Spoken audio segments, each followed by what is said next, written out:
Hey guys, I'm Dan Whitaker.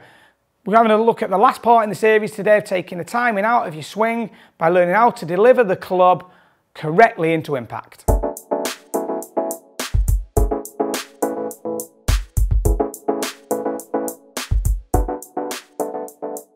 So guys, I'm in my Sunday Tiger Red here for the last part of the series. If you haven't watched the other ones, go back and watch them. They're in order. I think some great content in there to be able to help you. Now, if you get in the right position, which we looked at in the other parts, to be able to deliver the club, then theoretically impact should be fairly simple. People still get it wrong. I think there's some great content in here that can help you square the club without having a lot of timing elements to your game. Let's have a look at what we can do to help you apply this to your game. So guys, we're going to have a look at how you can learn to control impact, okay? So after the things we've talked about, obviously one-piece takeaway, sink, slot, lower body, you really are in a phenomenal position here, okay? And you can pretty much just let impact happen as a consequence, because obviously you are moving through impact.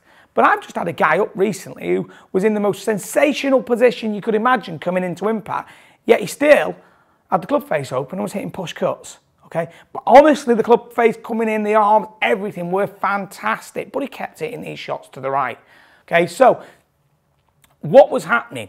Well, he was getting this club into this amazing position, but then what he was doing was delivering these arms forward. Okay, so he was keeping them going, which then leaving the face open.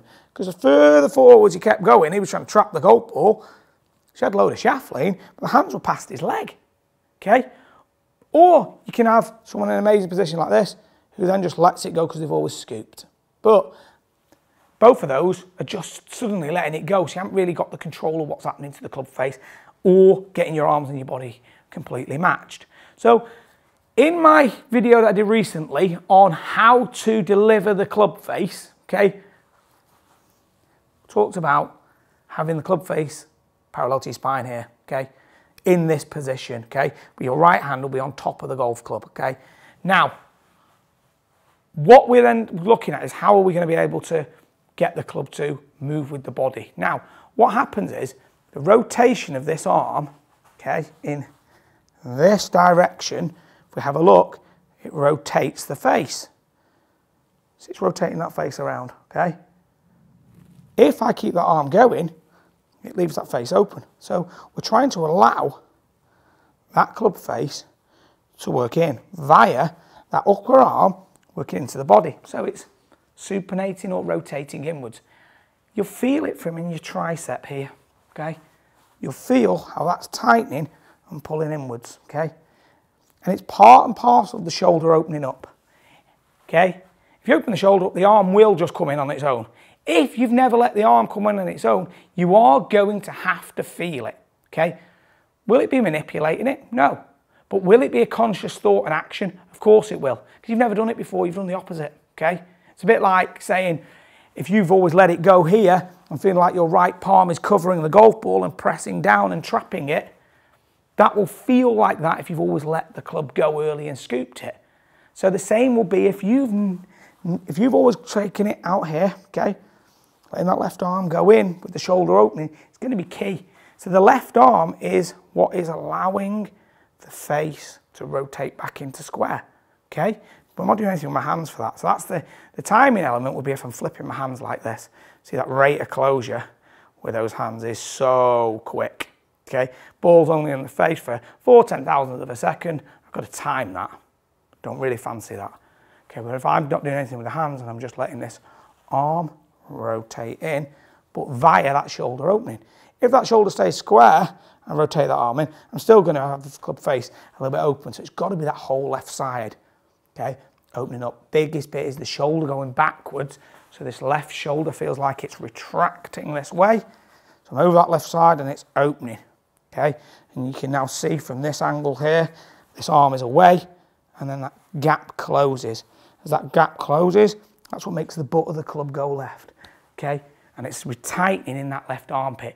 What you want to do for this is hit some little half swing drills, going back to here, coming through, and just getting the feeling of delivering it. The best drills are those little half chippy swings. for learning what the club face is doing. It's happening it's the fastest part of the swing, so quite often it's the hardest to change. Okay, so you've got to do it in a way that you can start to get some understanding of it and be able to get a feel for it. Feel isn't real, so you need to be able to get the feel. The only way to do it is going to be doing it slower. That's the only thing you can control, is it being slow enough. Then you can begin to take some ownership of that impact, and then that can become your golf swing. So try to get the feeling of doing these half swings. Therefore, you're going to be able to learn what the club face is doing with you, take the timing out of impact, and get you playing the best golf you can possibly start playing. Hope you've enjoyed this last part of the series.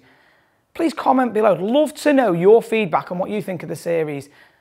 We've previously done videos that fit together. It's the first one I've ever done as a sequence, as a series, part one, etc. I'd love to know what you guys think of it. So please comment below. Let me know what you think, okay? We've got some great new content coming forwards. If you've enjoyed this, please subscribe to the channel if you haven't done so already. We'll probably do another series if people have enjoyed it enough. We've got all my other social content below. We've got my Instagram, Facebook, Twitter, all my social platforms. Please follow, like, etc. on all of those. I look forward to talking to you again very soon. Thanks a lot for watching.